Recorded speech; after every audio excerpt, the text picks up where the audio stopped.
Ever heard of a nation so powerful, so advanced, that they believed no force could ever destroy them? That was the nation of Adi. They lived in a land called Al-Akaf, between Yemen and Oman, surrounded by lush gardens, flowing rivers, and strong buildings carved into rock.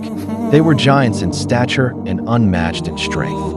When they built like no one else. When they ruled with pride and dominance. But their strength became their downfall. They started worshiping idols, ignoring the one who had given them everything. They mocked the weak, oppressed the poor, and laughed at the idea of a day of judgment. So Allah, out of His mercy, sent them a prophet, Hud, that He called them back to truth. He stood among them and said, "Worship Allah alone. Do not be arrogant. He is the one who created you, shaped you, gave you your power. Fear His punishment." But they only laughed.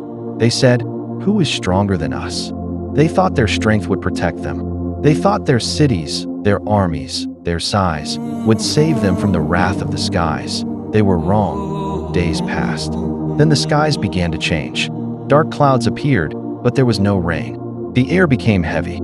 Then, without warning, a wind began to blow. It wasn't a normal wind. It howled like a scream, ripping through everything in its path. It didn't stop for a few minutes. It didn't stop after a day. For 8 nights and 7 days, it continued. That wind lifted the mighty men of Adi like dry leaves. It flung their massive bodies like tree trunks. Their homes were torn apart. Their lands were flattened. By the time it ended, nothing remained.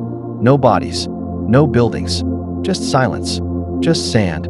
Allah says in the Qur'an, "And as for Adi, they were destroyed by a screaming, furious wind, which He imposed upon them for 7 nights and 8 days in succession. So you would see the people lying fallen, like hollow trunks of palm trees."